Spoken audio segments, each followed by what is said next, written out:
46, 46 now. 6 participants to the natural video. Yeah. So if people don't want to say anything, they can just watch the live, Facebook live. Don't need to come into Zoom. Yeah. Take other people's space. Okay. If you don't want to say anything or ask anything, okay, Michael. Hello, Michael. How are you? You have to unmute your microphone first. Yes. How are you? First time to see you. Yeah, good to see you also. Okay. How are you coming along with the book? Okay, Michael. Hang on. Let me just put the... There's a feedback. I think you watched the live, Facebook Live also. You have to turn off the volume on the Facebook Live. Yes.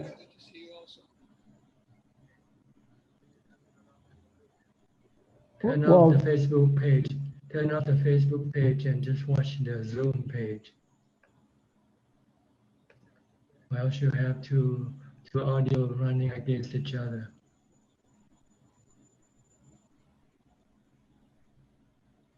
Okay. How are you? I lost it. Hang on. I can hear you. I can see you. Yeah, I turn it off. Okay, now I see it. Okay. Yeah, now I can see you. Where are you from? Brazil? Yes, I'm from Brazil. I live nearby São Paulo. And you speak Portuguese also? I speak Portuguese, yes. I have lived most of my life here in Brazil. My parents immigrated to Brazil when I was a child. I was born in Germany. And I have, during my professional career, I lived about 15 years outside of Brazil. Yes. You want to tell us about the book that you're doing on my teaching? Well, I came across your teachings about a year ago, and I have read the 10 books that are available at the website. And those teachings, they have a huge impact on my practice. I have used the opportunity of the pandemic to stay at home and give more time to my practice. And in order to make the best of the books, I made a summary. Every time I read the book, I took those texts that I thought would help my practice. And at the end, looking at all those summaries, I thought, well, why not share so that other people can also benefit from it? And that's how came the idea to have a book. And my initial idea was just to have it in Portuguese, but and when I send the book for you to have a look, or your assistants to have a look, and since it was also thought that it could be beneficial, the English version, now we have both English and Portuguese. And so I hope also people that don't have the opportunity or don't have the time to read the 10 books available at the website can benefit from the summary. And in Portuguese also, I hope many people who are serious about the practice, who are interested in the practice, will benefit from it. Okay, so have you finished with the book now?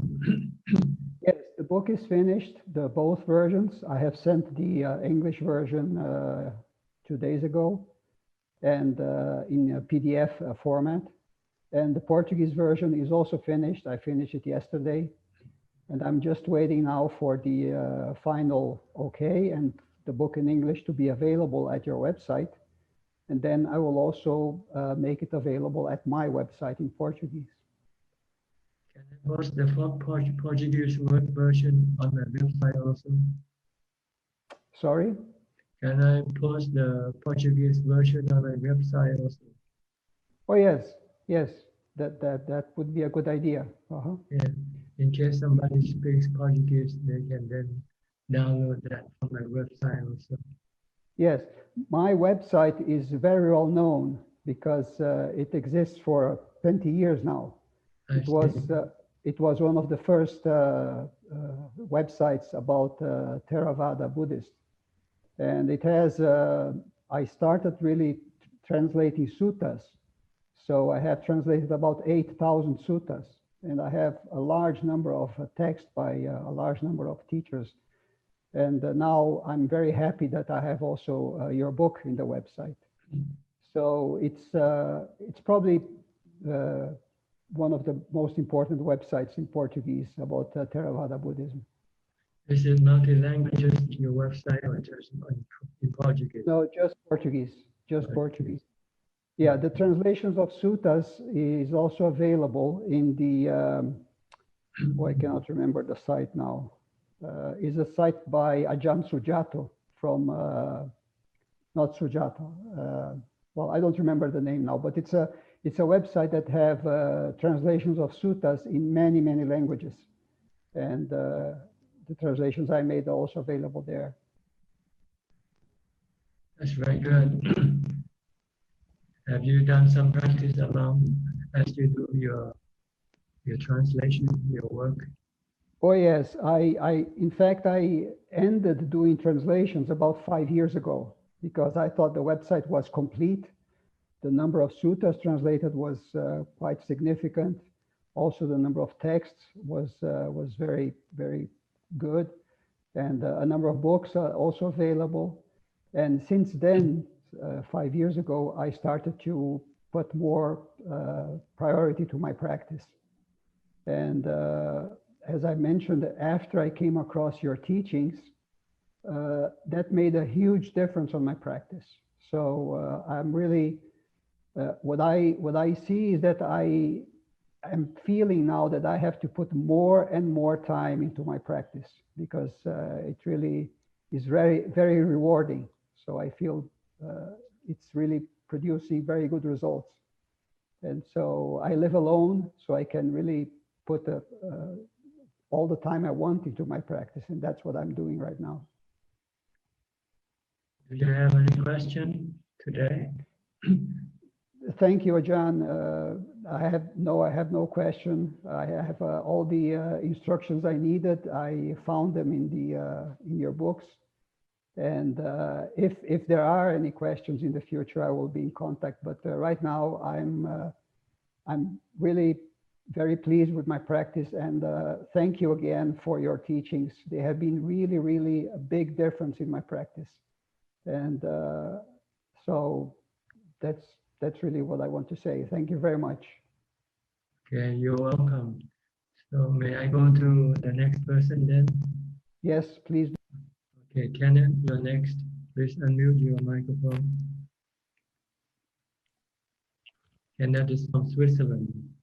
Yes, Ajahn. Can you hear me? Yes, yes. Thank you, Ajahn.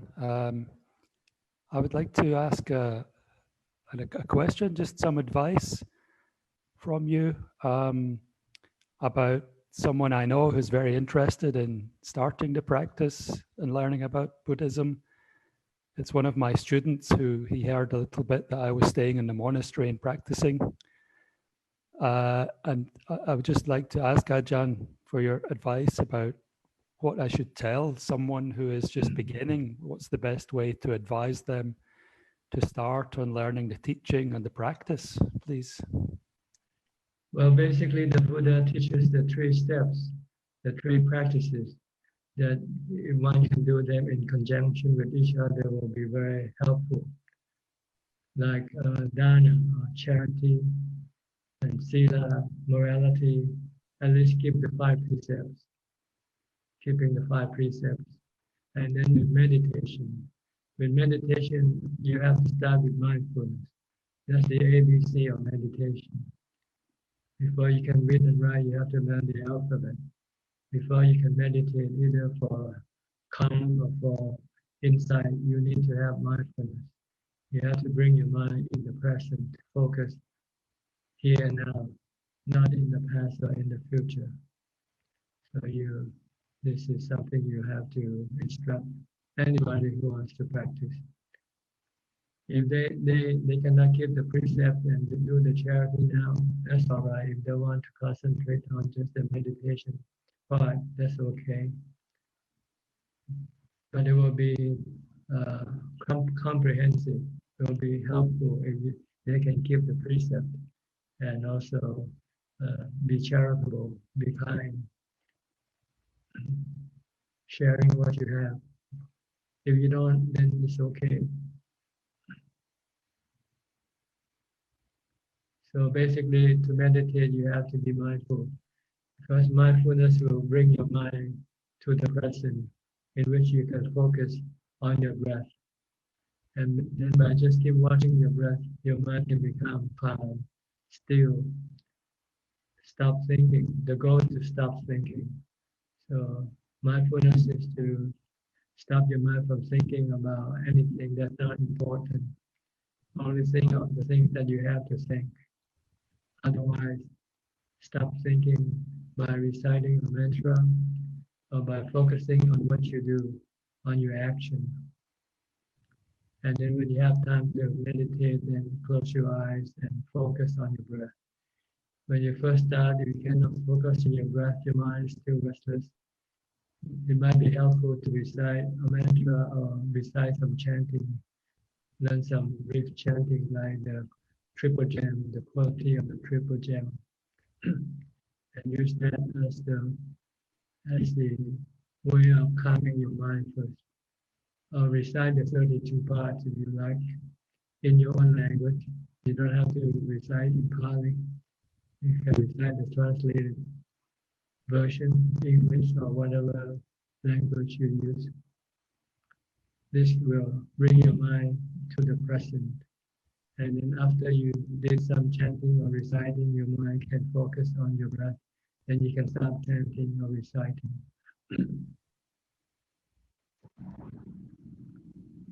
Okay. Okay, thank you, Ajahn. And would you also recommend some kind of reading material for studying as well? Yes, read the suttas, the important suttas, like the first discourse by the Buddha, the discourse on anatta and yourself, the discourse on the four foundation of mindfulness.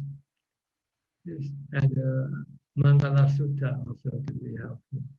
Okay. It's about all the suttas that you should read, and then because they are like a living manual guiding you how to do things properly. Okay, that's very helpful, Ajahn. Thank you very much. I'll pass this on. And Okay. thank you. Thank you. Thank you. Let me go to Sri and check. How are you? Please unmute your microphone. Good morning, Ajahn. How are you? Good. It's evening here. Sorry, Ajahn, I can't hear It's you. evening there. Oh, evening. Oh, sorry. It's early morning Good here. evening, Ajahn. Yeah. It's about 6 o'clock there in Vancouver, right? Yes, 6 a.m. Yeah, 6 a.m. Mhm. Okay, anything today?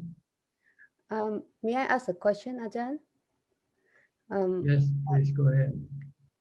I know you always talked about metta as in forgiveness and being kind and friendly to people. But I'm wondering about the power of metta. Like for example, in the sutta, they talk about a lady being poured by hot oil, and then because of her metta, the oil didn't hurt her. It's just like cold water.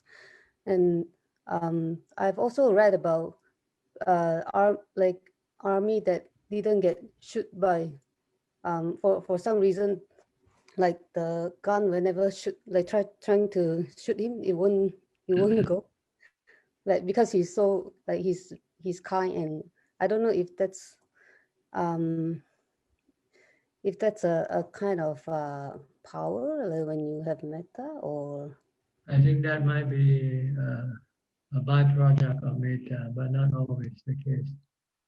The principal beneficiary of metta is the mind. The one who benefits from metta meditation is the mind. It calms the mind and brings the mind to ubeka. Once the mind has ubeka, then it doesn't feel anything. Any things that happen to the body will not affect the mind. So in that sense, maybe they were talking about the mind and we're thinking about the body instead. The body probably get hurt by whatever is being done, but the mind doesn't get hurt. The mind remains calm and peaceful and not affected by whatever happens to the body. Because you cannot really prevent the body from getting hurt, even as an arahant. If it's your karma to be hurt by your bad karma, you get hurt. Regardless of whether your mind is pure or not pure. But if you have a pure mind, then the mind will not be hurt by the hurting of the body. Like the Venerable Mokkallana, I think he had to be killed because of his bad karma. But his mind wasn't affected by the death of his body. So I think we are talking about the mind being the principal beneficiary of the practice of metta. But the body will have to face the consequence of the mind's bad karma or good karma.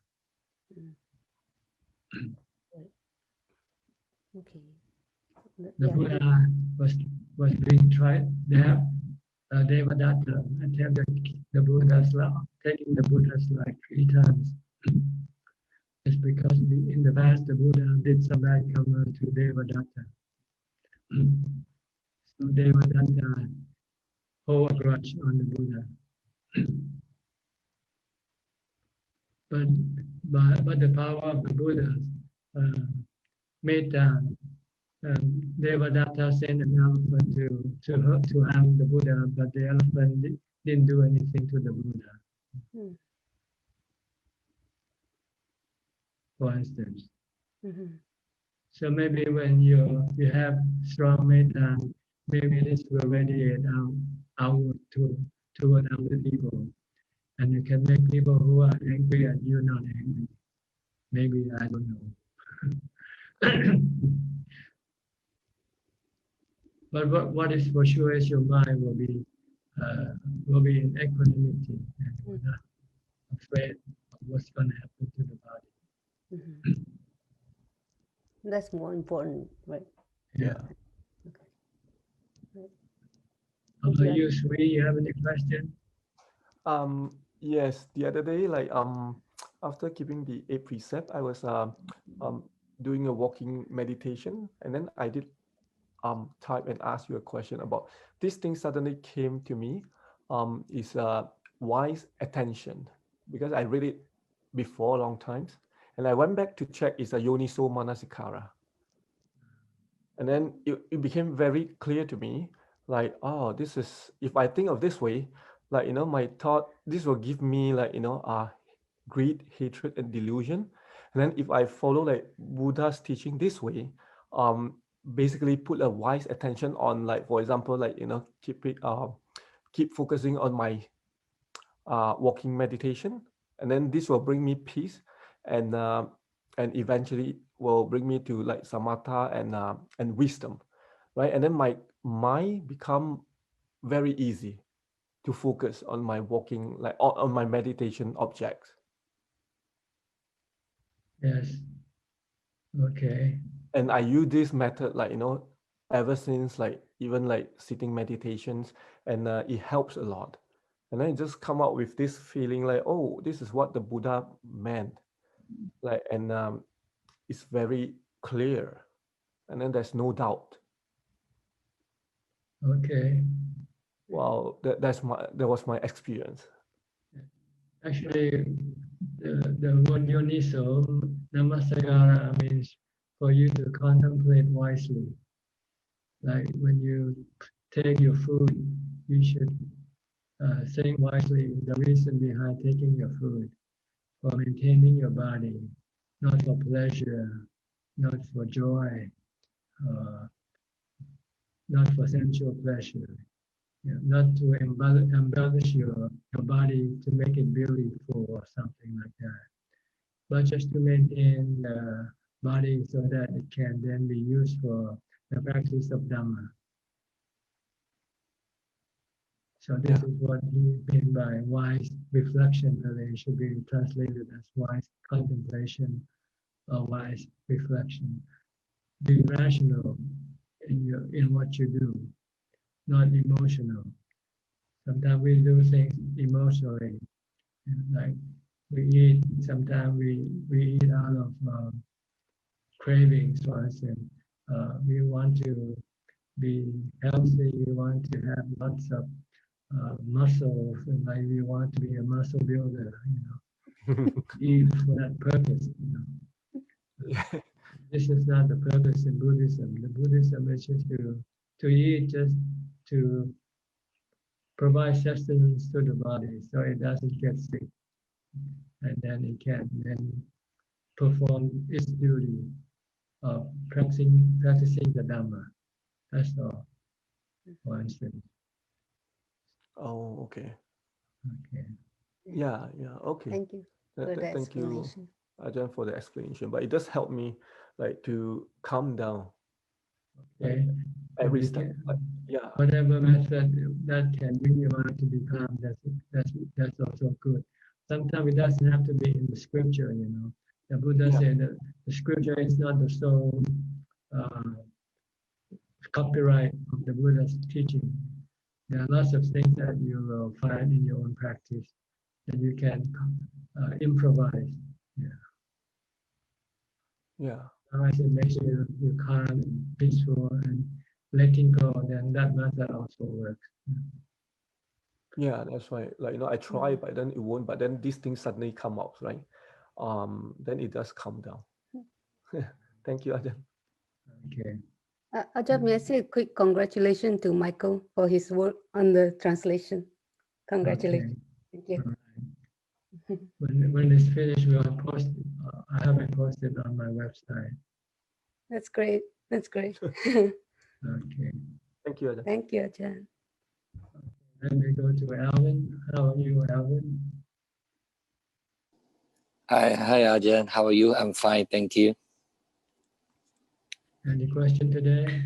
Yeah, Ajahn, just one short question on the four foundation of mindfulness.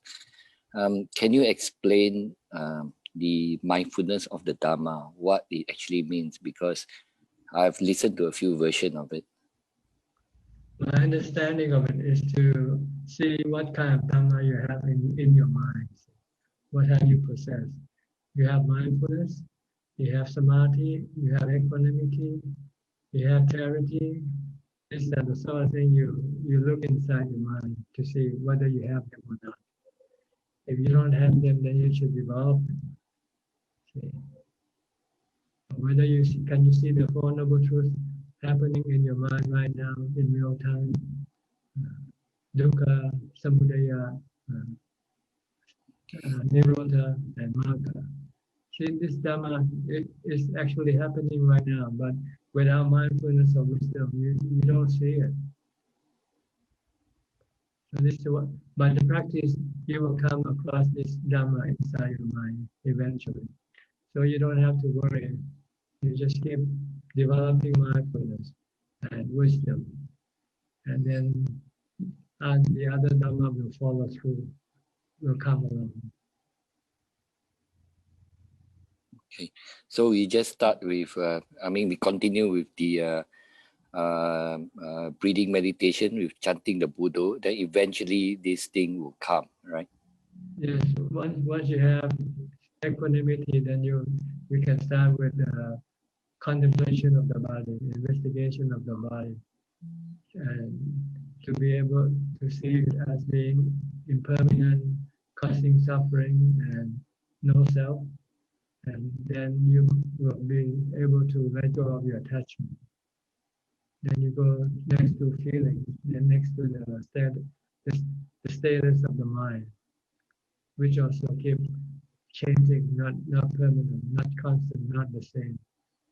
You have different moods every day, different emotions.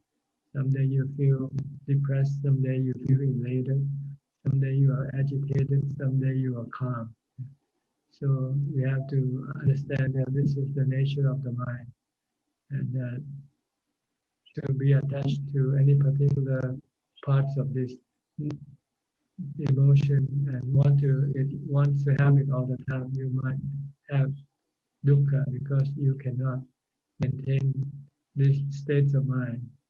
They keep changing like feelings. Feelings are keep changing also. All you have to do is to be aware of them and just leave them alone. Not to be attached to them. Let them come and let them go of their own accord. Okay. Then you will be able to see the Dhamma in the four foundations of mindfulness. Then you see that you're having mindfulness, you're having ubeka, you're having virya, effort, and so forth. You will also see dukkha when it arises, and you will also see the cause of dukkha, which are your desire or your craving arising at the same time.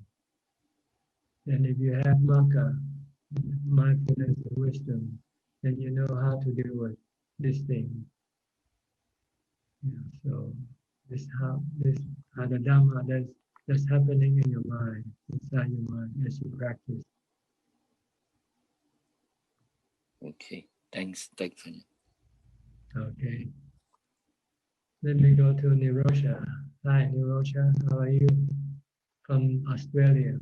By the way, Alvin was from Malaysia. Just in case nobody you don't know where we are from.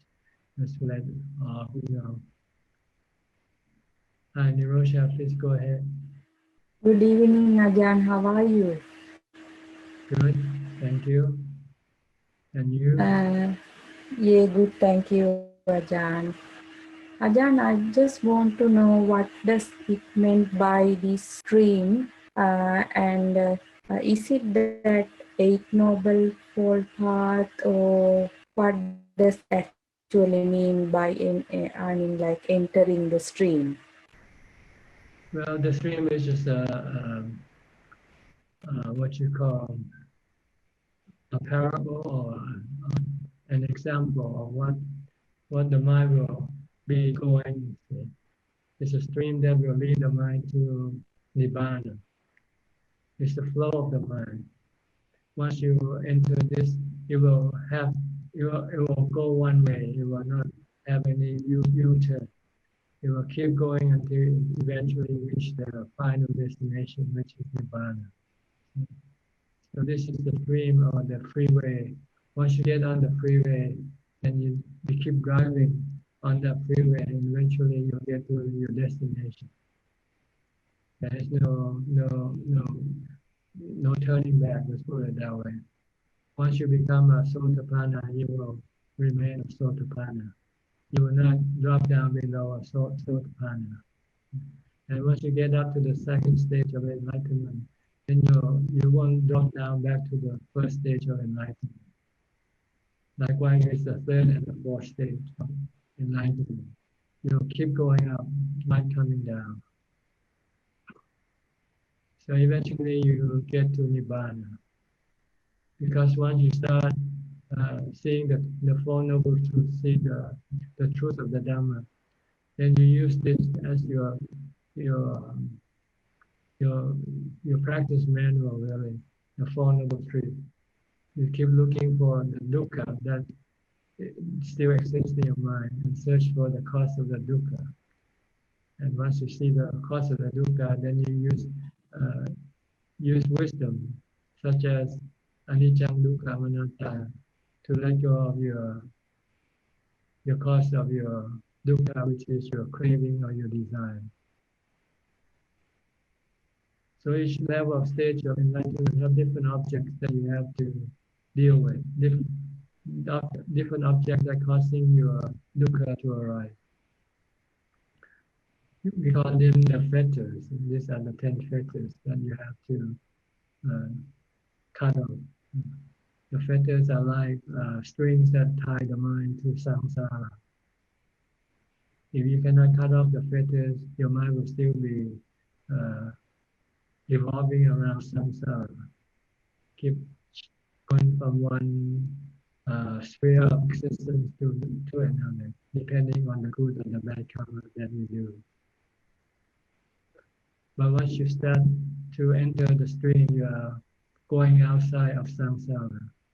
It's like sending rocket into space. They don't come back, right? You send them out and they usually go.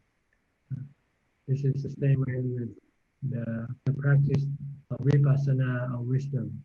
Once you get to the level of vipassana or wisdom, then you start cutting off the fetters that tie your mind to the realms of samsara, the realms of samsara. And you keep cutting off the fetters eventually until you cut them all 10 fetters. Once you have cut off all the 10 fetters, then there will be nothing to pull you back into samsara anymore. So Ajahn, do it. Sorry. So once you start the stage of vipassana, you have to deal with the first three fetters first. And these three fetters deals with the five khandhas, the body and feelings, and perception, and so forth. You have to study and see that there's no self in these things. They are just natural phenomena. But due to our delusion, the mind delusion, it thinks that the body is a self, is the mind, and the nama-khanda also is part of the self. But in fact, they are not. There's no self. The self is a concept created by the mind, a misunderstanding. Like people in the old ancient times, they've created a concept of the world. The world is flat. The earth is flat. But that's not the truth. Eventually, some wise people come and discover that the earth is not flat. The earth is round. Likewise, the Buddha came around and discovered that the five khandhas has no self. So you have to study one of them, each one of them. You study the body first to see the no self aspect of the body. You can see that it's made up of the four elements. The four elements, the air that we breathe in, the liquid that we drink, the food that we take, and the heat, the fire, the warmth of the sun, combine and then create these 32 parts of the body. And when the body stops functioning, then these 32 parts will then dissolve, return to the original state. The liquid will leave the body, the fire will leave the body, the wind will leave the body. And all that is left of the body are just the solid parts, like the bones and the dry parts of the organs. So this is how you want to study to see that there's no self in the body. And it's a natural phenomenon that no one can take control of. You cannot start the process of birth, aging, sickness, and death. It's a cycle. Likewise with feeling. Feeling keeps changing from good to bad, from bad to neutral feeling. With feeling, you already you don't need to study the other nama-khanda, like perception, thoughts, and consciousness. They come together. They come in the group. Once you study, once you understand the nature of feeling, you also understand the nature of sanya, sankhara, and vijnana. So once you can let go of feelings, like when you have painful feelings, you just have to let it be. Don't try to get rid of it. If you try to get rid of it, it means you think you can control your feelings. And then you become attached to your feeling. You become attached to your good feeling. So you want to get rid of your bad feeling. But you don't know that they come together, all three of them.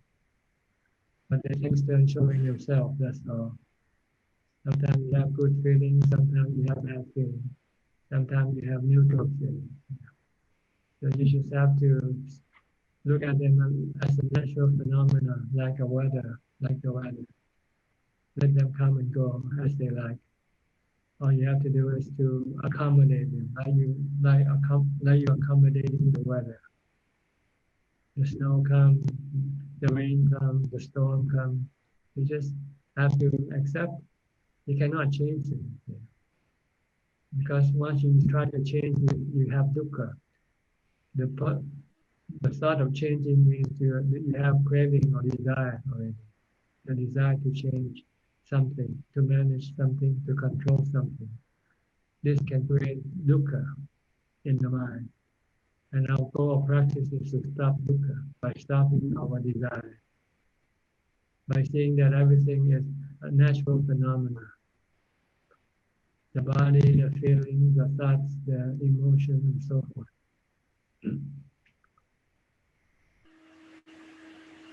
Is that clear enough? Yes, Ajahn. Thank you very much. Okay. Thank you. So once you get rid of the first factor, the perception that the five khandha has a self, once you see it as a natural phenomenon, it means you also see the Four Noble Truths, because you know by not seeing the as a natural phenomenon, you will have craving, desire to manage the five khandha. But once you see it as being a natural phenomenon, then you stop your desire to manage the five khandha. So you see the working of the Four Noble Truths. When you stop your desire to manage things, then the dukkha that arises from your desire will disappear.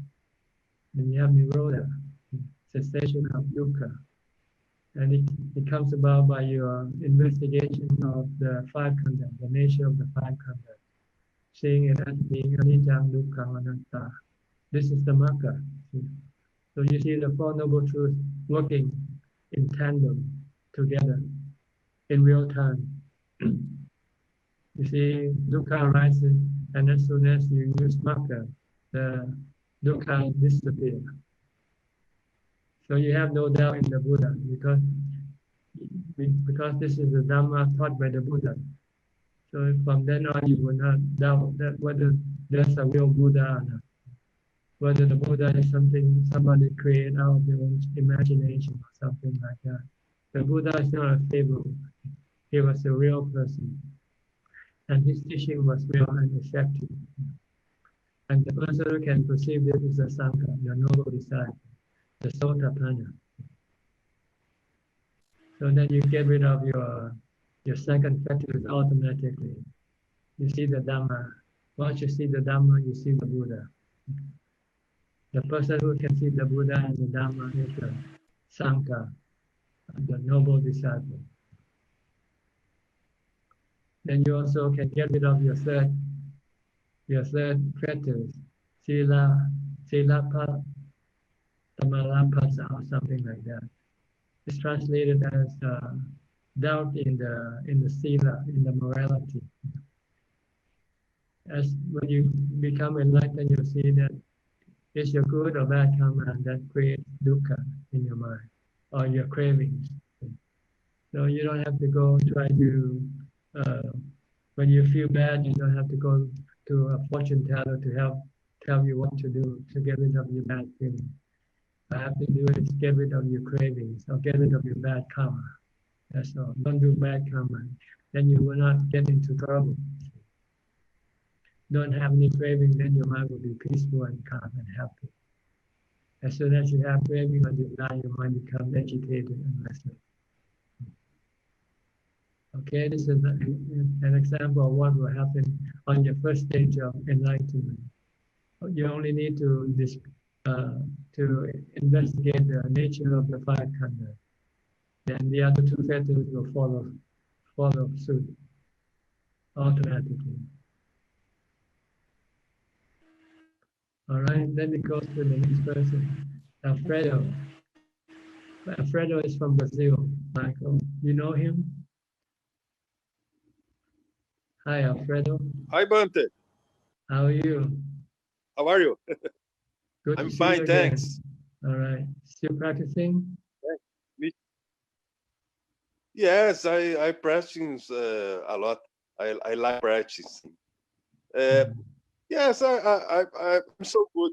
I remember my studying my Buddhist students, and Upeka is very strong in me. I remember that I reached for jhana.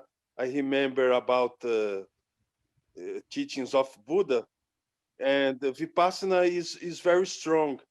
Uh, we have to equilibrate Vipassana with Samatha, né, Bante? The impression of me is that Vipassana is more strong that Samatha, because Samatha is not really real. Because for me, Samatha is real. Is not illusion. Samatha is not illusion for me. Upeka is not illusion for me. I understand a little. I not understand completely the teachings, but I think that Vipassana is very important. But Samatha is very important too. Not a real, but for me is real because I on past I see the state of calm mind, né? Então I have a comprehension. I is you what you think about Samatha is so important that Vipassana? I think they're both important. They're like your left and right hands. You need them both to do things properly. You know, Vipassana is does do one function, and Samatha does another function. They need each other in order to be able to get rid of your defilements. If you just have one, you cannot get rid of your defilements. If you have just samatha, you can stop your defilement from time to time, but not all the time. If you have vipassana without samatha, you won't have the strength to stop your defilement. So you need both to get rid of your defilement permanently. So you first need to develop samatha first, because you don't have samatha. So you need samatha first. Once you have samatha, then your mind will be ready to develop vipassana, be able to see the three characteristics of existence all the time, not just while we're just talking or studying. We want to see everything all the time as being anatta. Once you see everything as being anatta all the time, then you let go of your attachment, your craving, and then your suffering will disappear, your dukkha will disappear. Okay? Okay. You look cold, you are sitting outside. Huh? You're putting on a hood, a poncho. Is it cold while you're sitting? Yes, here is 15 graus. Is very cold. Brazil now. Raining. You're sitting outside of the house then. What? Okay. You're sitting outside of the house, not inside the house. Ah, yes. I meditate outside of the house. I put my and okay. my dress. In Brazil, in Amazonia, has a very big fire on forest on Amazonia, and now it's raining in Amazonia. It's very good. Very animals safe. Yeah. Yes, the raining stopped the fire. Okay. Here in São Paulo, where I live, it's raining now. It's good to wear. I have problem of my breath, I have asthma, né? Yes. Not good breath, and very good the raining. Okay. All right, stay healthy, okay? Yes, thanks. Okay. I'll say hello to Philip from Malaysia. Hi, Philip. Hi, Ajahn. How are you? Good. How are you? I'm good, thank you. I don't Got have a question? I don't have any questions. Just now, the question by Nirosha, it's explained quite a lot of things already. Yeah. Okay. Yeah. Let me go to Katrina then, okay? Hi, Katrina from Australia. How are you? Hi, I'm good. How are you? Good. Good to see you again. You too. So good to listen. Thank you for inviting me, and yeah, so good. Okay. Do you have any questions? No, I'll just listen. Thank you. Okay. By the way, let me make an announcement. I try to have this meeting regularly, like today is Tuesday, at the same time, 8 p.m. Thailand time.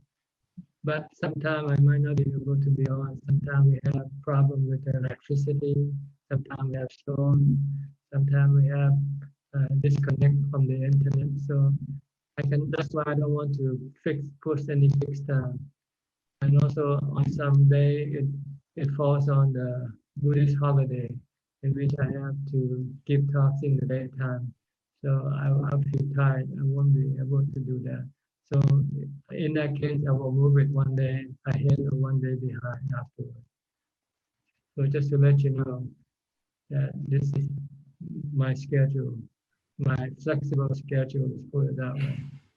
This way I don't time myself. I don't have to, you know, sometimes I might not feel well. I might need some rest or something. I might, so, but if everything's okay, then I try to come on today on Tuesday. Okay. We'll go to Gavin. Hi, Gavin.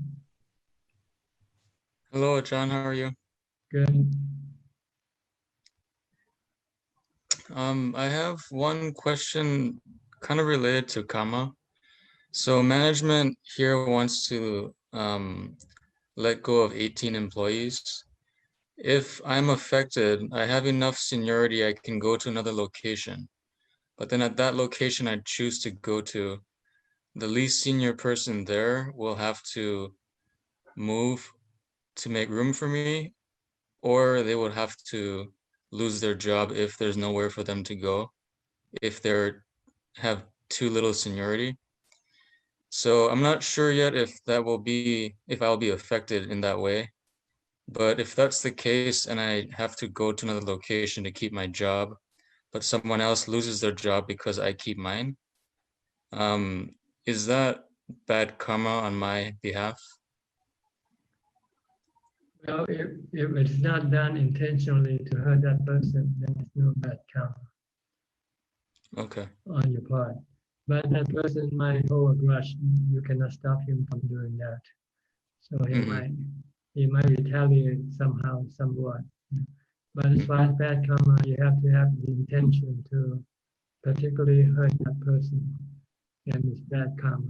But it's just, if it's your duty or it's part of your job, you've been rotated to a different position, different department, and they have to bounce somebody off to make room for you, then it's not your intention of doing that. But if you want to be high and above, but you want to sacrifice your job and let that person keep his job, then you have metta, you have compassion. I see. Then you're doing good karma. I would like to do that, but if that happens where I need to make a decision, but I don't think I'm ready to leave and quit completely just yet. I feel like I need another year before I can do that and move to Thailand, but I guess I'll wait until the situation arises. I'll find out pretty soon. Okay.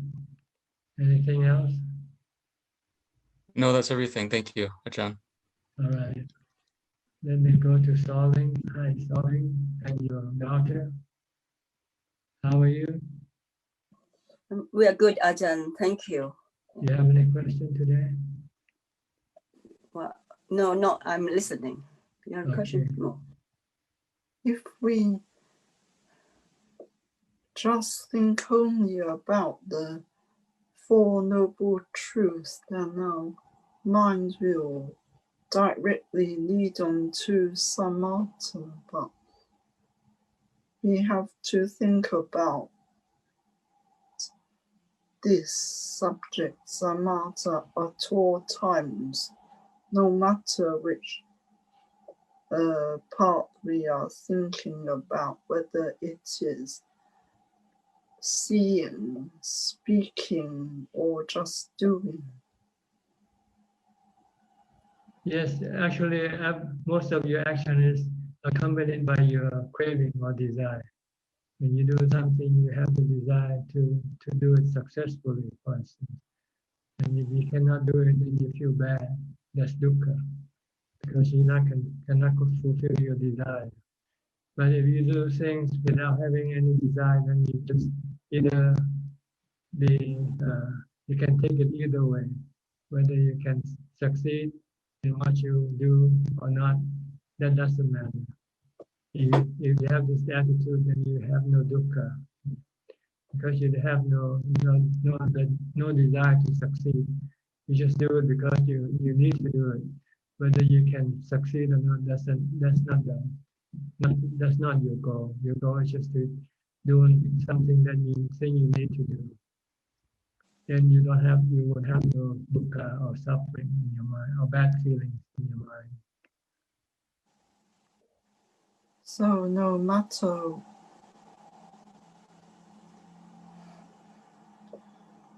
whether we have done anything good or bad during the day, then we just have to go on thinking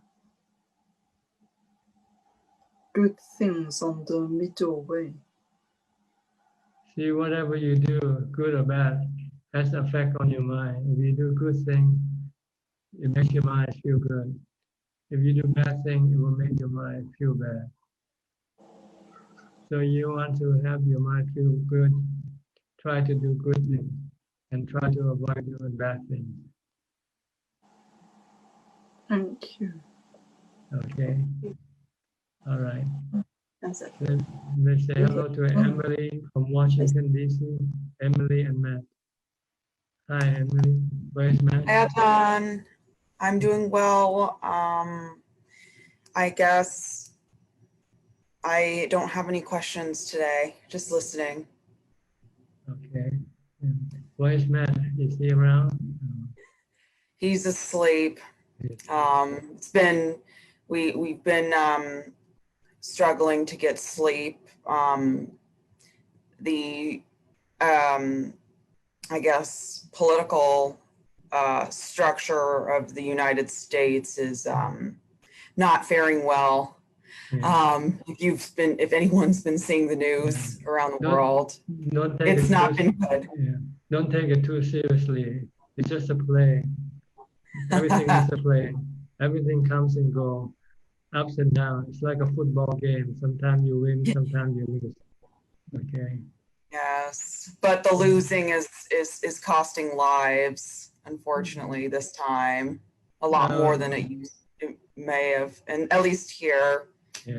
it's cost. The U.S. is not great. It doesn't change the truth, because eventually our life will be lost anyway, regardless of whoever wins. Try to look at the big picture also. Eventually our life will be lost, whether you win or you lose. I am thinking of another job that doesn't revolve politics, so I can practice more, because become a nun. One day, I really believe that's in the future one day. Yeah, then you will have no politics to be involved with. Yes, Ajahn, thank you. Okay. All right, nice talking to you. We'll go to Geraldine. Hi, Geraldine from Singapore, I think. Hello, Right? Ajahn. How are you? Yes. Yes, I'm Okay. from Singapore. Can I you don't have any questions. You don't have any questions? Okay. No, thanks for all the Dhamma talk. I thought the one on Samatha and Vipassana to Alfredo was very good. Thank you very much, Ajahn. Okay. Let me say hello to Angela Kosu. Hi, Angela. Where are you from?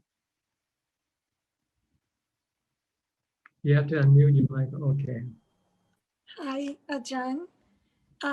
Angela, I'm from Puerto Rico. I live in Puerto Rico, and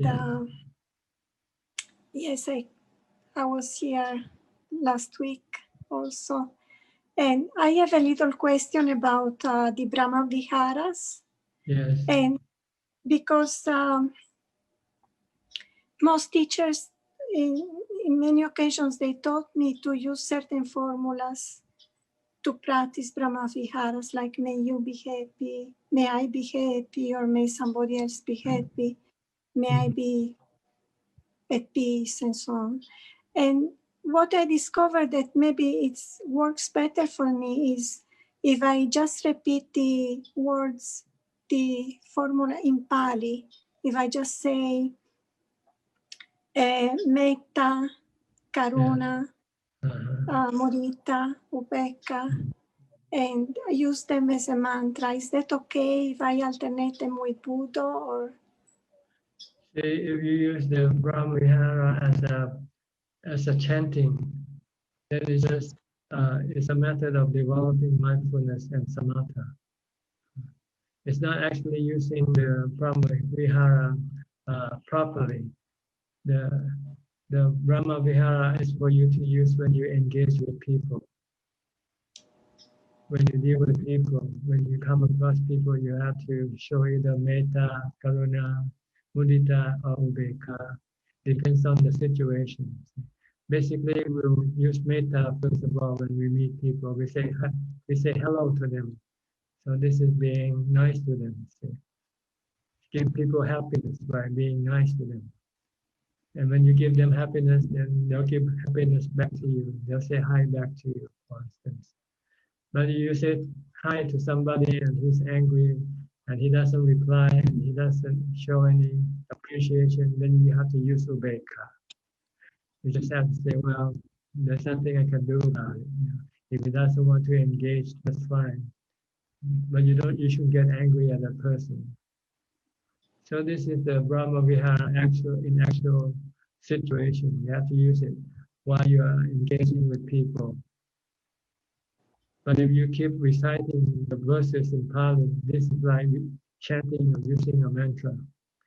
Then you are actually developing mindfulness from meditation. Or reminding yourself what you should do. What are these four Brahma Viharas? How to be loving kindness, how to show loving kindness. It tells you have to be forgiving. You have to not to hurt other people. You have to give them happiness. This is the hallmark of having metta or loving kindness. So there's two purposes of reciting this Dhamma Vihara. One, to develop mindfulness or samadhi. Second, it is for you to use when you engage with people, so that you don't have any problem with anybody if you have the Brahma Vihara dealing with people. Is this clear to you? yes, thank you so much, Ajahn. Okay. Did you say you were originally from Sardinia, right? Yes, from Sardinia. Yeah, Sardinia, okay. But you live in Puerto Rico right now. I live in Puerto Rico, yes. In San Juan? I live in Mayagüez. Actually, I think it reminds me because I've seen your images of you going for to collect Ordana. Yes. And it reminds me, your town reminds me so much of our town here. It is a small town it's a university town. Yes. And actually, my husband is an engineer, so we joke that I have a karma with engineers, that even my favorite Ajahn is an engineer. Yes. He teaches college here. Okay. Any more questions? No, thanks. I'm Right. very, very happy with your answer. Thank you. Okay. Nice talking to you. Nice, the same. Thank you, Ajahn. Okay, let me go to Sinyi and Monica. Hi, Sinyi, Monica. Hi, good evening, Rampo. How are you? Good. You're from Singapore, from Malaysia also, right? Malaysia. Malaysia, okay. Yeah, my mom is joining soon. Yeah. Wait, Okay. hold on. You have any question? I don't have, but my mom has. Yeah. Maybe she come later and we can let her. Oh, she's here now. Okay. Good evening, Rampo. Sorry, I'm a bit late. A bit too tied up with a lot of things. Okay. Can you hear me? Yes, very well. Okay. Actually, I was thinking, because nowadays when we involve with the business, we always spend a lot of time. It has been sort of like habit. But sometimes I do feel that I'm not doing enough to fix the mind. What type of sutta should I keep on chanting, or what type of object of meditation should I take up so that I can reduce this craving? Cravings? Yeah, to continue in the business, you know. As I get involved in the business, then I get carried away. Then at the end of the day, I find that I don't do enough to help myself spiritually. You should use the contemplation of death. You have to think that eventually you're gonna die, and regardless of how much money you make, you cannot use them anyway when you die. So this will stop your craving for more money. But you work for existing, just to exist. You don't have to accumulate so much wealth, because when you die, you cannot take anything with you anyway. So if you think of that from time to time, it will help stop your cravings, your desire to accumulate. The Buddha said we should constantly reflecting on the fact that once being born, we are subjected to aging, sickness, and death, and separation. Keep reminding yourself as much as possible. Then it will reduce your desire, your lust, your craving, your greed.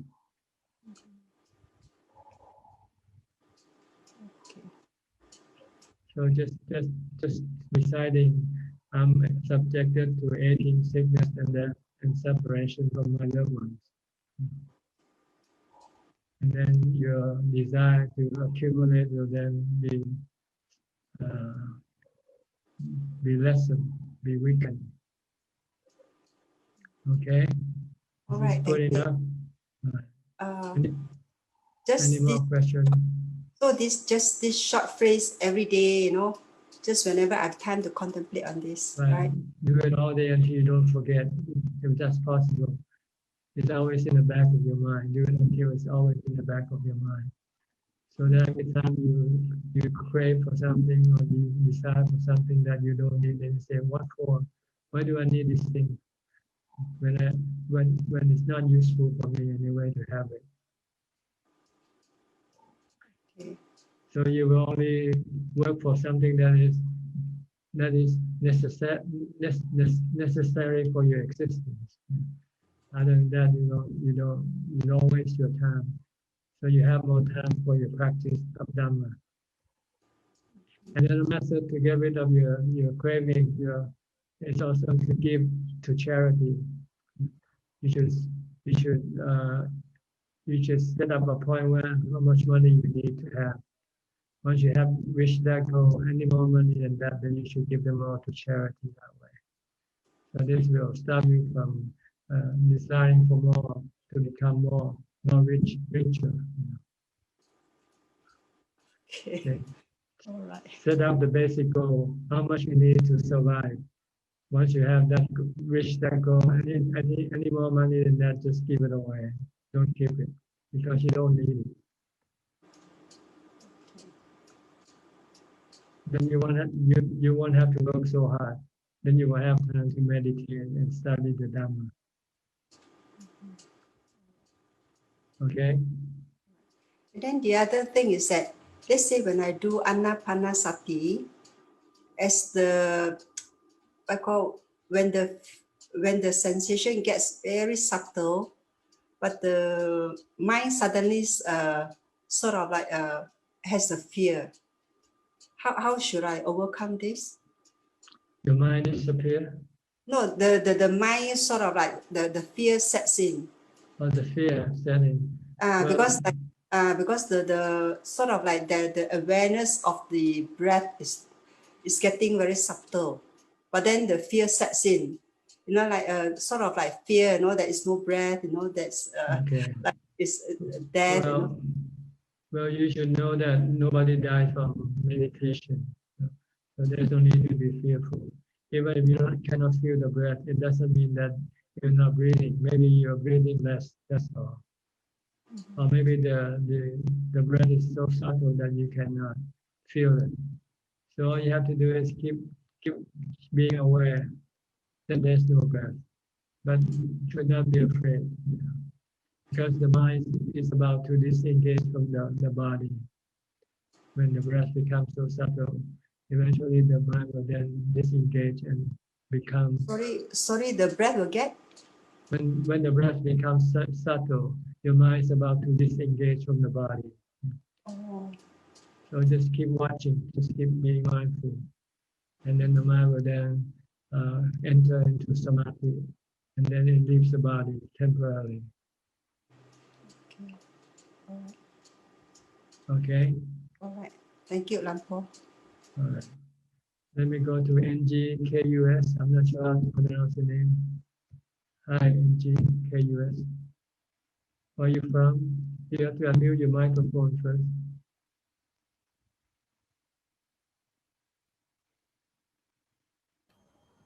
Push the button. Push the button. Okay. Okay. Longpo, good evening. I'm from Singapore. My name is Ng Kusolo.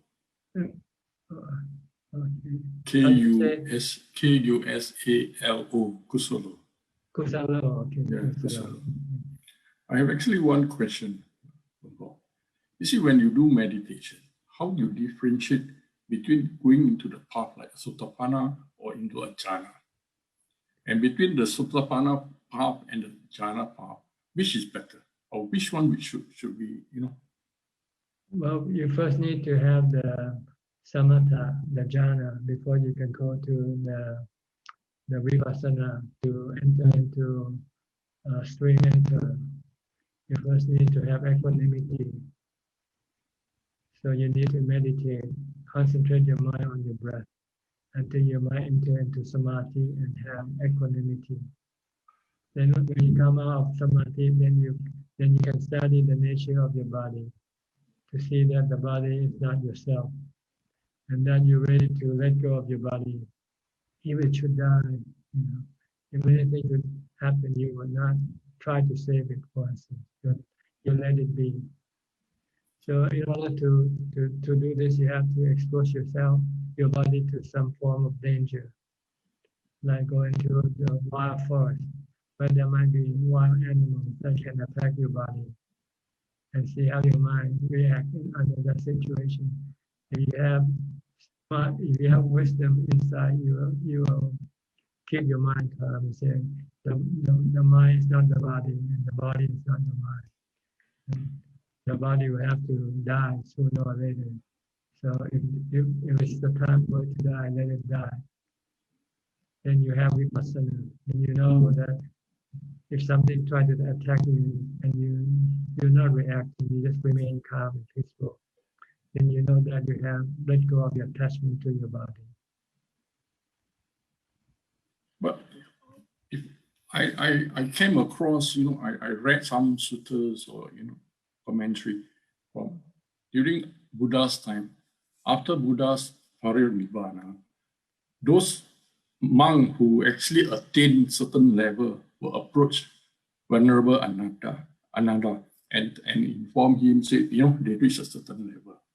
But according to the commentary, you can actually do vipassana or samatha, or you can do both together. So which one is actually, you should practice in that? Well, see, generally you do separately. You do samatha first, then you do vipassana. But for some people, they might have strong enough mindfulness to do both. By, for instance, study the 32 parts of the body, using as for both samatha and vipassana at the same time. So it depends on the object of your meditation. What do you use? If you use the breath, then you only take samatha. If you use the 10 stages of the course, the 32 parts of the body, then you are doing samatha and vipassana together at the same time. So in that case, if you go into jhana, or we go into the stream entry, according to the suttas, if you are in the jhana stage, even up from one jhana to the 8th jhana, after that, if you pass away, move on.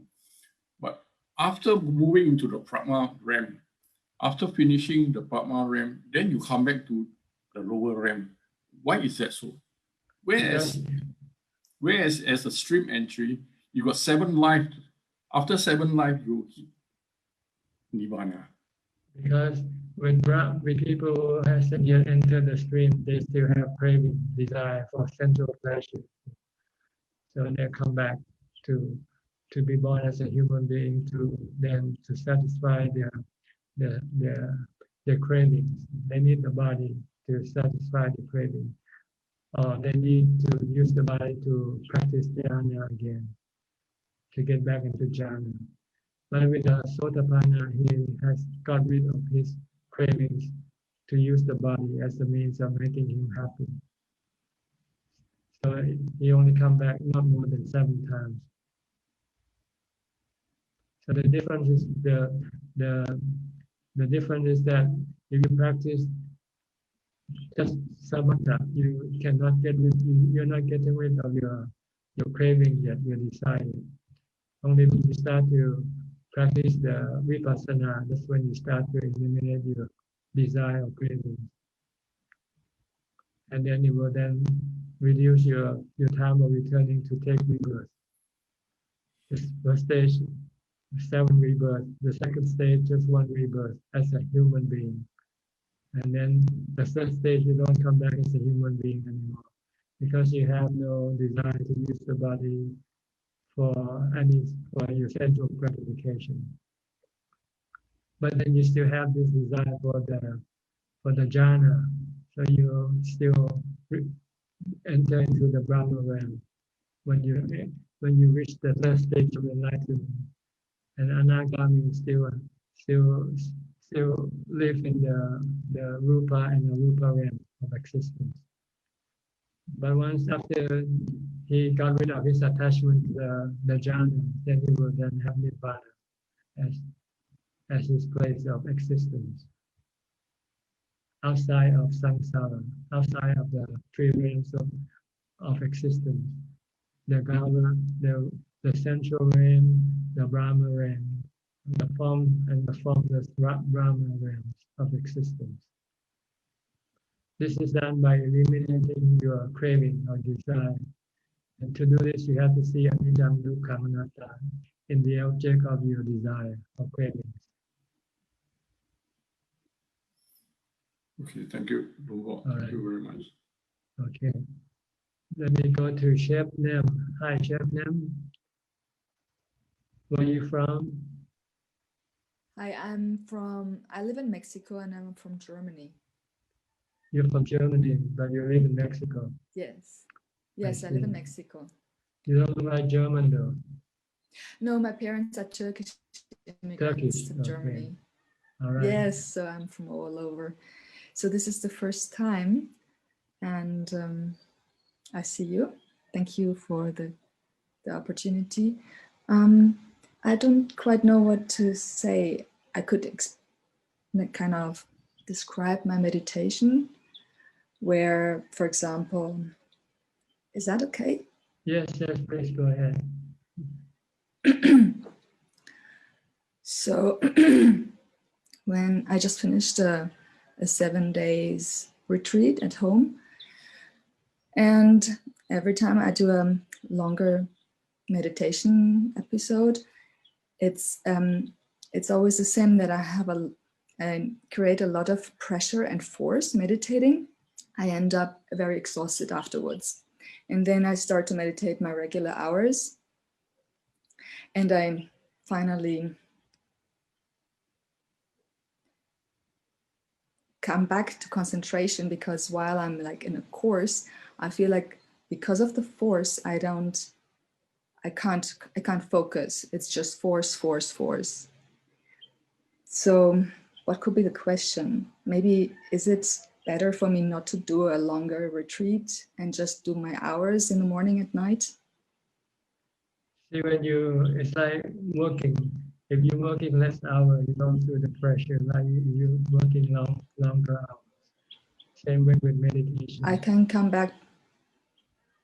So if you feel it's overbearing for you, then it means you don't have enough strength to practice longer yet. So but sometimes you have to push yourself a little bit in order to advance. If you don't push yourself, then you will be stuck to where you are. You will keep practicing the same level. So sometimes you need to push yourself from time to time to move up the next ladder, the next level. So okay. That's why occasionally you need to go to take a retreat to force yourself to practice more. And just disregard the feeling of discomfort. It comes with the job. You have to feel discomfort before you can achieve any result. Okay.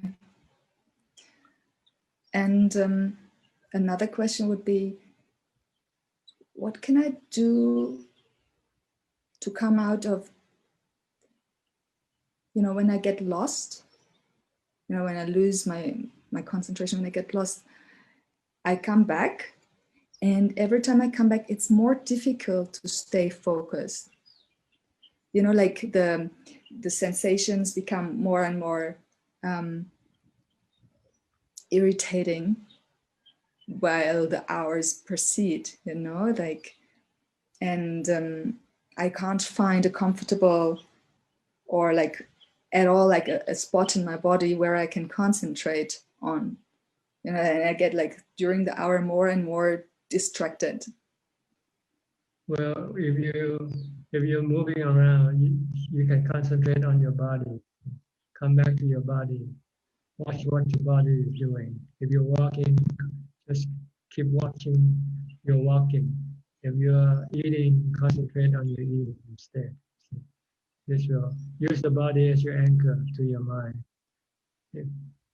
If you're sitting and doing nothing, then you watch your breath. Another method, you can use mental recitation by using a mantra or reciting some verses, like there are 32 parts of the triple gems, the quality of the triple gem. Iti piso bhagava araham samma sambuddho. Then you have something to come back to. Okay. So I kind of let go of the breath if I can't find it, or is that? That's right. That's right. Okay. If you cannot find the breath, if you can use empty your breath as your object of meditation, you can also use that. Just feel the empty. I didn't understand you. The empty. When you cannot feel the breath, then it means there's emptiness there. Right? Emptiness of breath.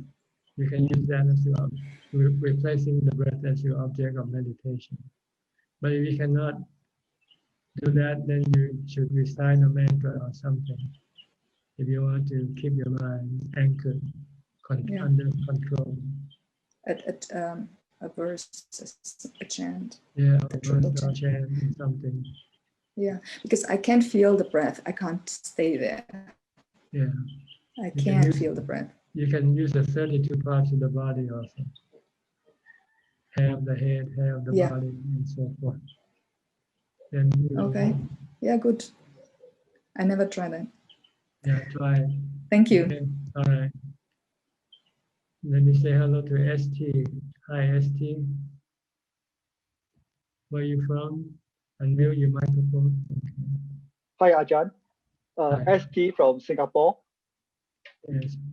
Welcome to our room. What can I'm we from do for Singapore. you? What can I do for you? Okay, I'm just happy to listen and join the session.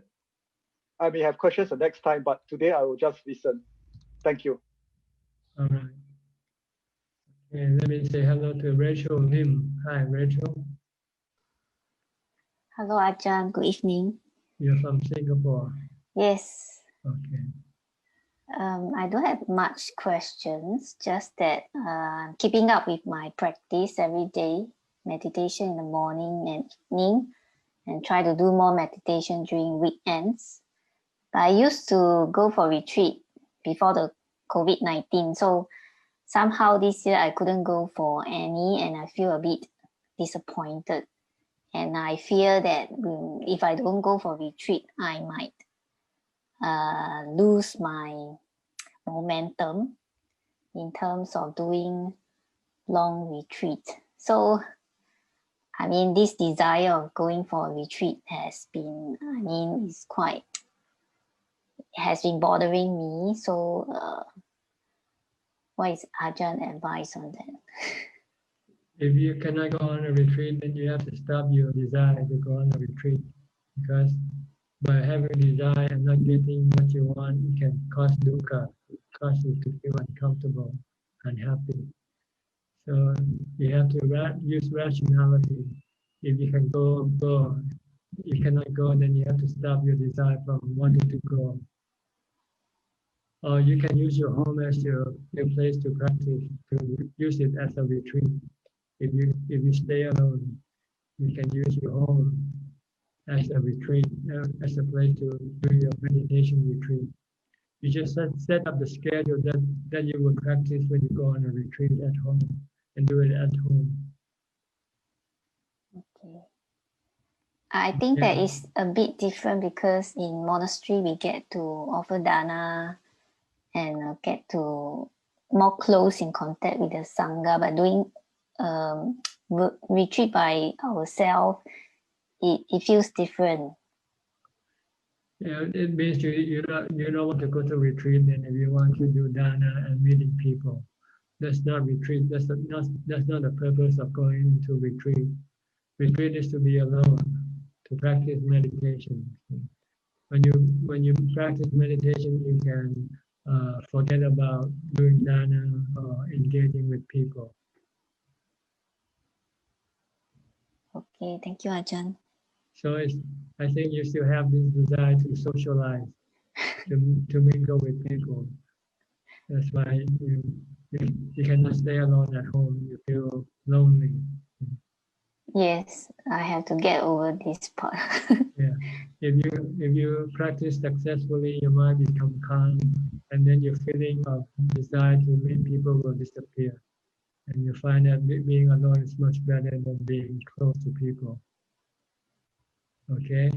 Thank you, Ajahn. All right. Hi, I think Gek Yen So, you are next from Penang, from Malaysia, I think. Hi. Hi, How are you? Ajahn. Yeah, good. I'm good. Thank you.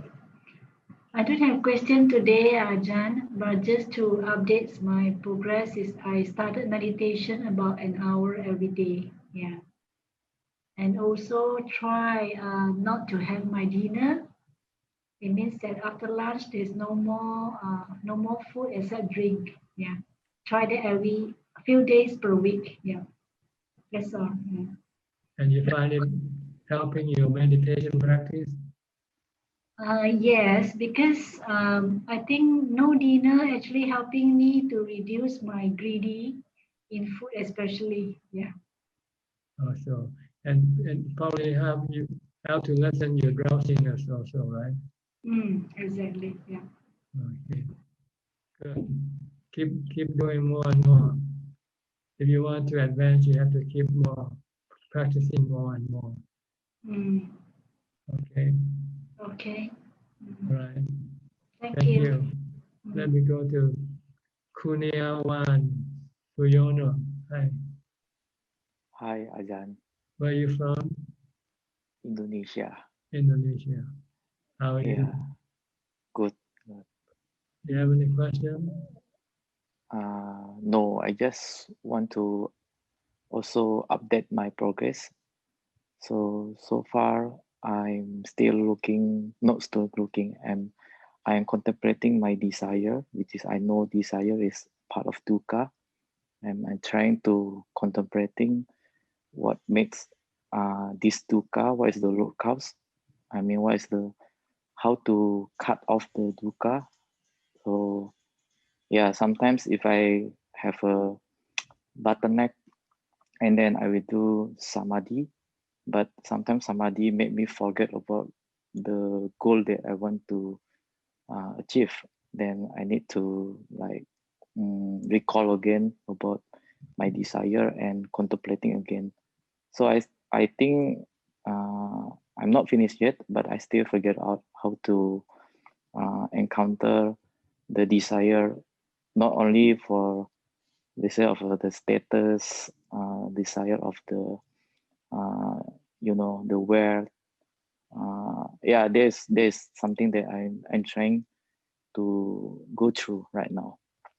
Okay. You have to do both. You have to do samatha to have strength, and then to contemplate, to have wisdom. You need wisdom to see the dukkha arise from your desire and craving. And to get rid of your craving or desire, you need to see the three characteristics of existence: anicca, dukkha, anatta. But you also need upekkha from samadhi in order to be able to get rid of your desire. Yeah. I mean, these three, anicca, dukkha, anatta, is very helpful so far. Is encounter my present feeling and unpresent feeling, and also fear of death is very helpful. But this desire for me is quite subtle.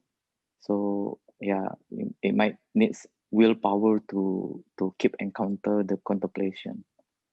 Yeah. Sometimes you have to ask yourself, what do I want? And what am I wanting now? And once you can identify the object of your desire, then you can then get rid of it. Yeah.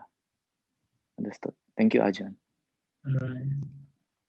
Okay, who's next? I think it's Dean, right? Dean just came in. Oh no, Daniel first. Daniel. Hi, Daniel. Hello. Hi. You're from Germany, right? Yes. Okay. Hello, Ajahn. Thank you for having me. Good to see you again. Yes, I'm very glad that I can talk to you and that you do this for us. I have questions about the three kinds of samadhi, the Kanika samadhi, Upachara samadhi, and Apana samadhi. And I'm a bit confused about the difference and if what is necessary for stream entry. So if I have to reach Apana samadhi, which is the highest form, I think, or if Upachara is good enough. Okay. The three types of samadhi, the Kanika and Apana samadhi, are both the same type of samadhi. The difference is in the duration. If your mind becomes calm briefly, it's called Kanika. If it remains calm for a long time, it's called Apana samadhi, meaning in the fourth jhana. Both are in the fourth jhana, except the Kanika. When you started, you usually get Kanika samadhi. You cannot remain in the fourth jhana for a long time. The first time you go in there, you as soon as you get in there, you come out because the strength of your mindfulness is not yet strong enough to keep it there for a long time. This is both they both are fourth jhana samadhi. The difference is in the duration. It briefly is called kanika, and if it remains there for a longer period, 5 minutes, 10 minutes, 20 minutes, or half an hour, or an hour, then this is appana samadhi. The goal is to get into appana samadhi and keep it there for as long as possible in order to generate equanimity in your mind. You need equanimity to support your investigation of the three characteristics of existence, to be able to get rid of your cravings or your desire. So this is the samadhi that you should aim for, is appana samadhi. While the third one is called upajjhara samadhi. This is a special type of samadhi. This is when you get psychic power. It happens when you enter into jhana, the fourth jhana, and then you don't remain there. You don't remain in upekkha. You might start to go out into the spiritual realms and start to have contact with spiritual beings. Like the Buddha, when he gave talks to the Devas, he used this type of samadhi, upajjhara samadhi. This is psychic power. You can read the mind of other people. You can connect with spiritual beings. For instance, you can recollect past lives and so forth. You don't want to go there because it's not helpful in your practice for entering into the stream, because it doesn't have upekkha. This type of samadhi doesn't have any upekkha. It's like going on a holiday, going to travel, traveling. What you need is to rest your mind in upekkha. Maybe I can describe my experience, how it feels, and then maybe you can say if that is the correct practice. Like it feels like when I have a meditation experience that is very satisfying, usually I don't have any thoughts, and on the way to that point I have had some pity, but this is not the best of the meditation. It's more the peacefulness that I really appreciate, and that when it works. And usually it is very refreshing, but I don't see any lights. I don't see any crazy nimittas. I had this sometimes, but this was not necessarily connected to refreshing meditations. When I saw nimittas in the past, that was more exciting and a bit scary, and the calmness was not there. But with meditations where I feel where it's just emptiness, it feels very good, and I like to stay there. I think that is the right place to be, right? That's right, emptiness and calm and stillness. Before you can get there, you have to pass these nimittas and these feelings. So you should not get caught with them when they come across them. You should keep on focusing on your meditation object. Continue on focusing on your meditation object. And then sometimes I can also use a thought. For example, I try to do asupa because I have a girlfriend, and this is a good opportunity to curb the tanha by meditating on asupa or anything that cuts my defilements. And I realized that my attachment to her is, or I am attached to something that is impure or that is also full of defilements, because she's also obviously not enlightened. And suddenly I got very calm, and I got very my arms were completely relaxed. I was just sitting there and staring into the wall, and it felt like I had a good session of a deep meditation, and that came just from a thought. And then I try to turn this into a method that sometimes that works, sometimes another thing works, but having a thought that triggers this drop into this state, which is so refreshing. I think that brought me to the same place. Could that be?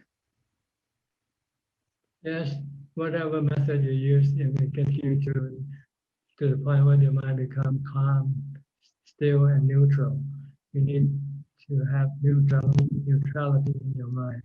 No love, hate, delusion, or fear. Your mind does not react to it. Even if you see or hear something, your mind doesn't react to them. And that's the point where you want to go. Okay. Okay. And thank you. Once you get there, you want to stay there for as long as possible. My last. Okay. The last thing, or is the time running out? No. We still have. Okay. A few days ago, something weird happened to me. I went to bed, and then I was feeling some electric current running through my body, and then I saw like something rushing past me, and then suddenly I was in front of a gate. It looked like a garden fence, but it was gigantic and it was made of light. And I could look at the thing, and the visual information did not vanish when my gaze was not directed to the object. And then I could go back and forth, and it was still the same. And at the same time, I could feel my body. I was lying on the bed, and my hands were cramping up. And I knew this was something about the meditation, but I have no control of it, and it comes very spontaneously. Is there something? Why does it come before sleeping? That is the point. I think it never happens in the meditation. Just when I do things that normal people do, like sleeping. Yes, normally when you're about to go to sleep, you're losing mindfulness. And when you don't have this mindfulness to control your mind, your mind can start creating things like this. So all you need to know is it's passing, it's temporary, it's a natural phenomenon, a mental phenomenon. That's why it's treated like anicca, dukkha, anatta. Okay. There's nothing more to it than that. Don't react to whatever you experience. Let it pass and forget about it, and keep staying in the present. Yeah. Right now I don't meditate so much, and it was pretty hard to center myself in that moment. I could see that suddenly I got very interested in the situation, and I thought, okay, what's behind the gate? Open the gate, please. And then I realized this is maybe a bit dangerous. Who knows what will happen to me? And then I opened my eyes, and the whole thing ended. And at least so I. You had no equanimity. You had no equanimity, and you have any equanimity, you just remain aloof and being watchful, just being aware and not reacting. Yeah. If you have craving already to see more, to find out more about it, rather than it just was also watching. a bit scary. Yeah. All right. Good enough. Good enough. Thank you. Okay. Thank you very much. Then we go to Dean. Hi, Dean. Good evening, Ajahn. Can you hear me? Yes. Yes, Ajahn. Been practicing, and main thing is mindfulness is really helpful. So practice sitting for hours and going about the activities and the tasks. So many defilements and many old patterns, strong and weak. It's like waves in the mind and even in the body, the urges, the thoughts and the patterns. So I practice harder when it's strong, and when it's faint, I'm more careful, because as I practice more the past days and weeks, become more sensitive to noticing the many defilements bubbling up. I'm also aware that not possibly, but actually I'm quite certain that there are a lot of defilements that's hidden that I've yet to unravel, because I'm not young and I've done many things that I've not remember, and I can't imagine the past life too. So let's say I live to the age of the Buddha's age of 80. There's only about 30 years. I practice mindfulness. I might get stronger in the next 10, 20 years. Remain equanimous. These defilements is going to bubble, and there's no undoing and no way to reduce it. This is what I can say. I don't really know what else to do but just to practice and get strong in mindfulness, because it's not just sitting meditation that I need to practice. It's a 24-hour thing. And, yes, you need mindfulness, you need samadhi, and you need vipassana. All three of them very important. They support each other. Yes, so. It has been, but not enough, it seems. I'm a long way away. I'm not sure if I can clear the most of the defilements by this lifetime. This is what concerns me today. I don't know about tomorrow. This is your defilement already, fear about not being able to do what you want to do. Yes. So you should know that this is defilement you want to get rid of. Actually, there's a lot more than this, Ajahn. Things changes every minute, every hour. I'm just being very honest, and even if I think I'm honest, it's not enough. The precepts has many layers. As I practice with sincerity, it reveals itself deeper. I think I might be honest. It's not enough. So I go deeper and I become more naturally appreciative of the Buddha's teaching. Simple precepts. Each of it, there's a lot of things hidden in it as I practice. So honestly, I'm still practicing. If I look clearly and I think I can see it, it's not it. Yeah. So all I can say is, Ajahn, if you're around and I can have more of your support, I don't know for how long, it would really inspire and encourage people like me. Thank you, Ajahn. All right, just keep watching your mind. That's where everything is. Your defilement is in your mind. The Dhamma that you want is also in your mind. Yes. So try to watch your mind rather than watch other people or things. Yes, that's right, Ajahn. Thank you, Ajahn. Thank you. Hi, Chin Li Ching. Next. How are you, Chin Li Ching? Where are you from? Please unmute your microphone. Hi. Good evening, Ajahn. I'm at the moment the mind is interested in this contact conditions feeling. Actually, today I was talking to my sister and I noticed that there's some feeling, good, happy feeling arising. And when I look at it further, I noticed there's actually liking to it, and there's also a wanting, which I sort of saw this wanting, and I mean, knowing that sometimes if I can remember, I will tell myself that liking is not certain or not sure, because there's actually nobody liking anyway, So I would like to find out what's the difference between like tanha and upada, clinging and craving. Is it because craving conditions clinging. So is clinging, so So what's the difference between the two? Once you have desire for something, once you get it, then you cling to that object because you want to keep it. Keep it. That's why, yeah. Like when you buy a car, first you have the desire to buy a car. So you buy the car. Once you have the car, then you cling to your car. You don't want to lose your car. You want to keep it. You want your car to be with you all the time. So that's clinging. Then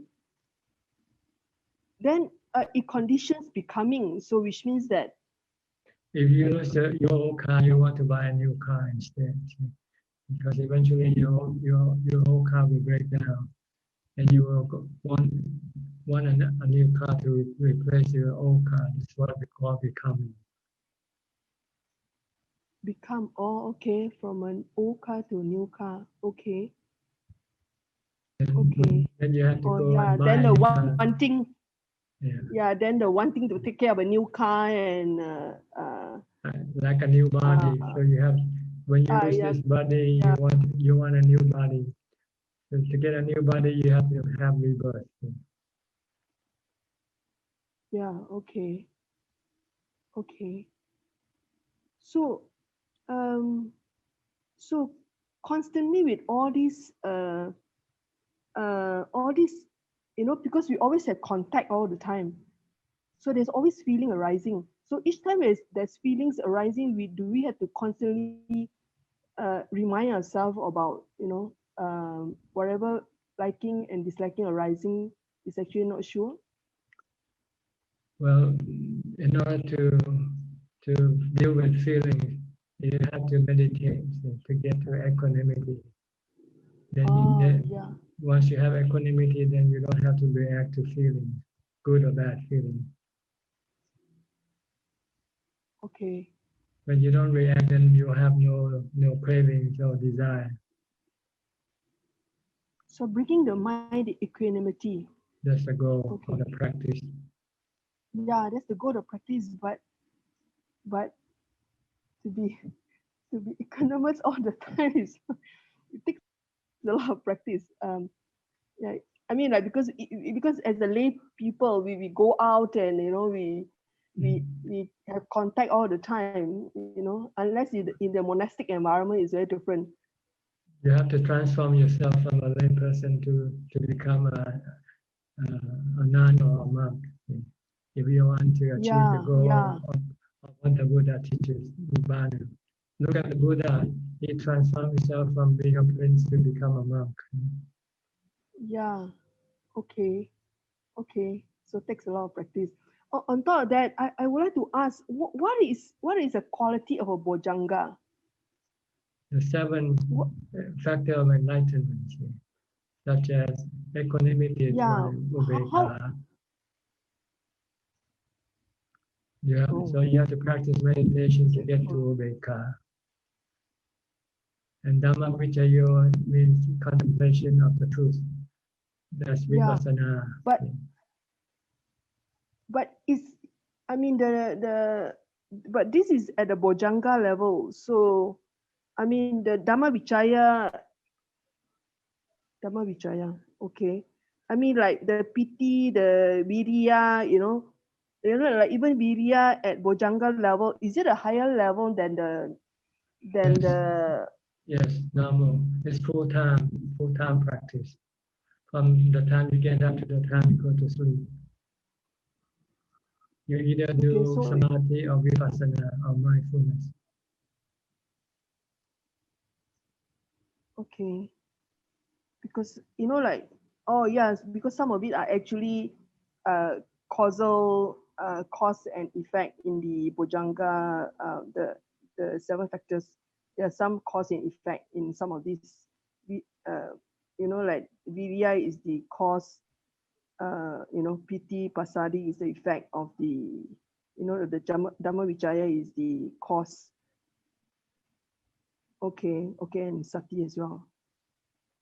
Okay, causal relationship. Yeah, okay. Okay. Yeah, that's all. All right.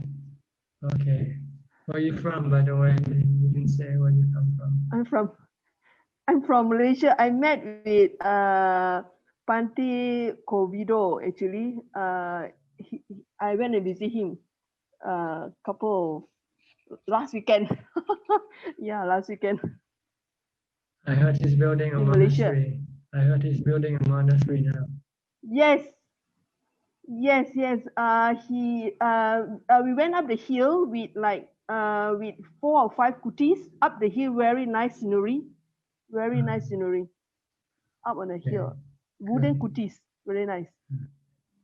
You shouldn't worry about the scenery. You should worry about whether it's quiet or not. Oh yes, it's very quiet. Okay. It's very quiet. Yeah. All right. Nice talking to you. Let me say hello to Cecilia Yok Sim. Where are you from? Cecilia, unmute your microphone, please. Okay. Yeah. Good evening, Long Po. I'm from Penang. Yes, I'm from Penang, Malaysia. So I often follow under the question and answers, Long Po's question and answers under the under the Facebook page. WhatsApp. Okay. Yes. So I actually have no question really. It's just that this is my first time participating in this Zoom meeting. I just want to hear out only. Okay, nice talking to you then. Oh, thank you, Long Po. All right.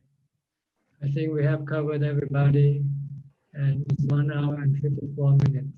So we have about 6 more minutes left before I think we should close this meeting. It's 2 hours. So anybody has any questions, just raise your hand and unmute your microphone. Chin Li Ching again. Okay. Unmute your microphone. Okay. Just now Ajahn mentioned about equanimity. So as I know, first jhana is the equanimity, isn't it? Yes, fourth. You have to get to the 4th jhana. Oh no. So that is the only way. Yes, that's the only way to for get to equanimity the to develop. equanimity. That's right. Is fourth jhana the apana jhana? Apana samadhi. Apana samadhi. Apana samadhi. Yeah, apana samadhi. Kanika and Yes. apana samadhi is the 4th jhana. The difference is that the duration. Kanika is briefly, and apana is longer duration. Upachara is not. Upachara is upachara. for psychic power or for contacting with the spiritual being.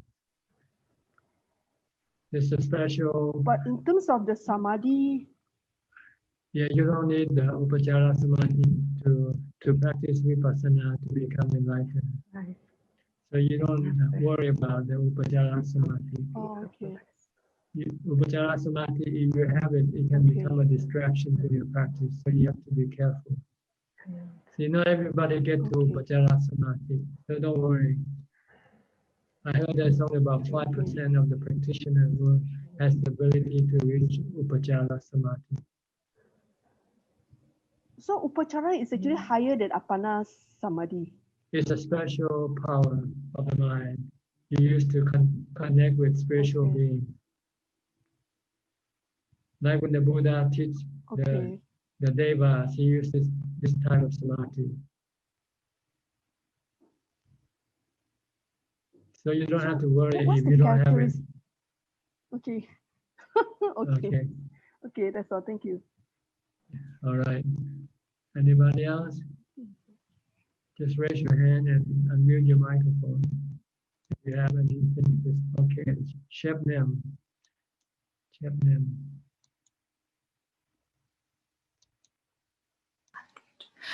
I was just wondering if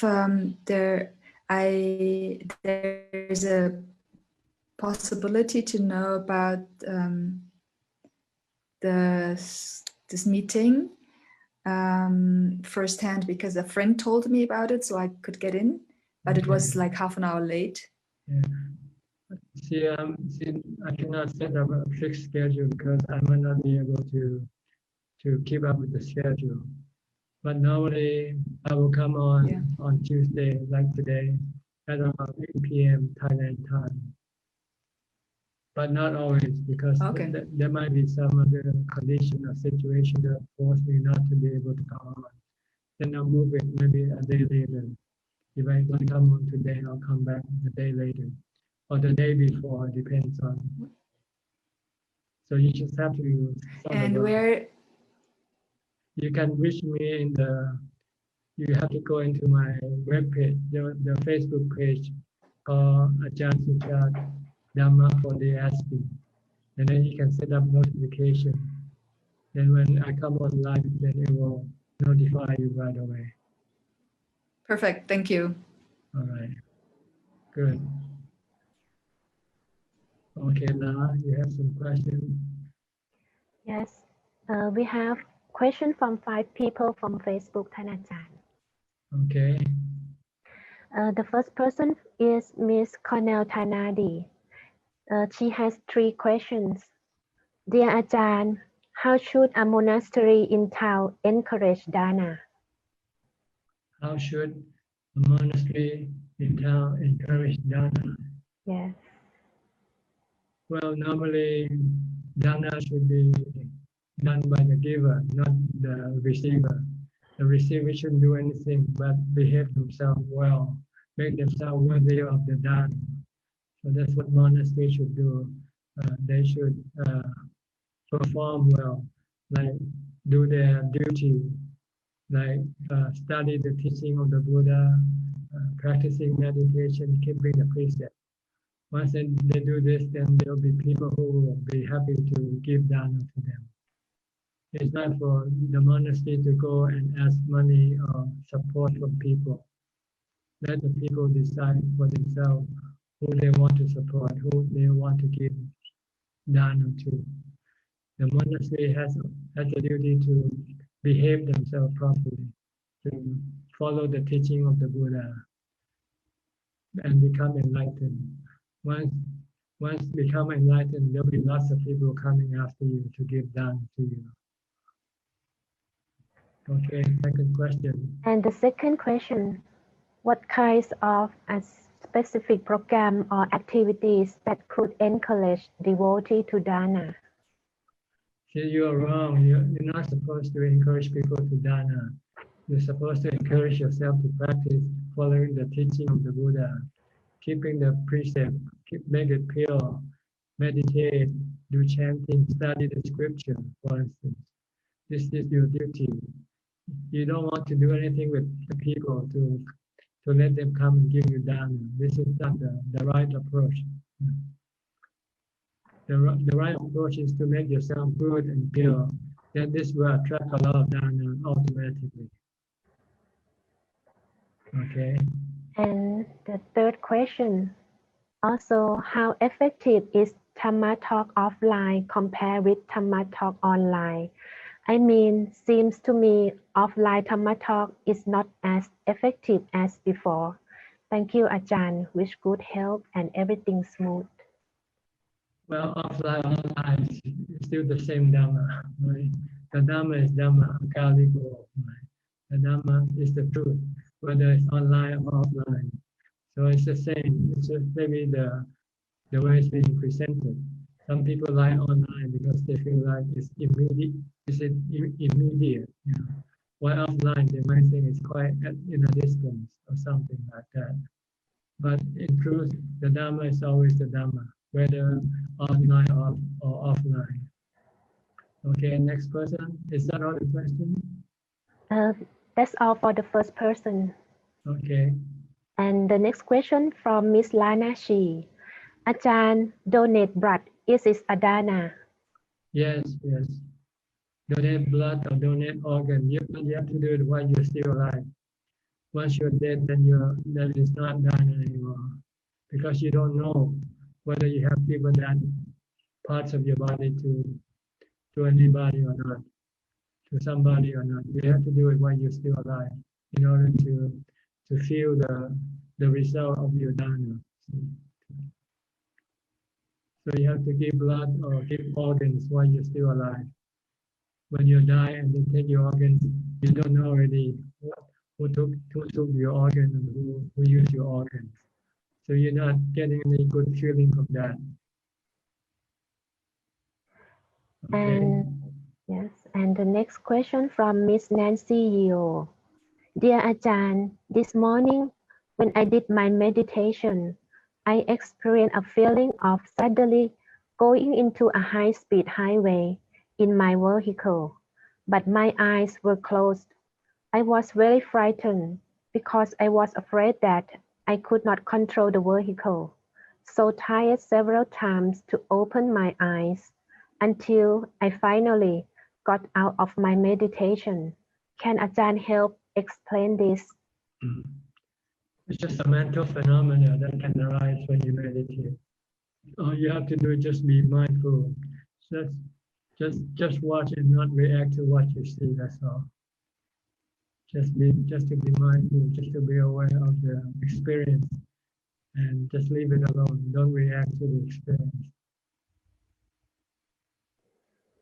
Okay, next. And next question from Nayana Thamma Miko. Longpo Kit, good evening. Please, Longpo, advise about Sankhara in Paticcasamuppabbad and Sankhara in Namarupa. Anumotana. It's the same one. Sankhara is a thought, thinking. In Paticcasamuppabbad, dependent origination is the one that sends the mind outward. You think about food, you think about going on a holiday. So you need to use the body. So you send the mind through consciousness, vijnana, toward the sensual organ, which is your body, in order for you to experience the sensual objects. So it's the same one. In the nama, it's the nama kanda, sankhara, which means formation of thoughts. Okay. Yes. Any more? And the last question from Miss Adeline Chin. Good evening, Ajahn.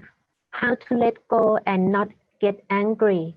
I try to stay calm, but I can see my anger arising, but find it difficult to control it. I know that I'm still lacking in mindfulness, but I'm trying to control it. However, lately, anger seems to be arising from within, and it's hard to hold it in. What can I do to lessen it? You have to lessen your desire. The anger arises from your desire. When you want something and you cannot get it, then you become angry. When you don't have any desire, then you cannot get angry. So you have to watch your desire and try to suppress or get rid of your desire. Then you will not get angry at anybody or at anything. All right? Anybody else have any questions? We're running out of time for today. 2 hours and about 6 minutes so far. So Alfredo, just saying goodbye, right? Waving goodbye. Okay. All right, goodbye.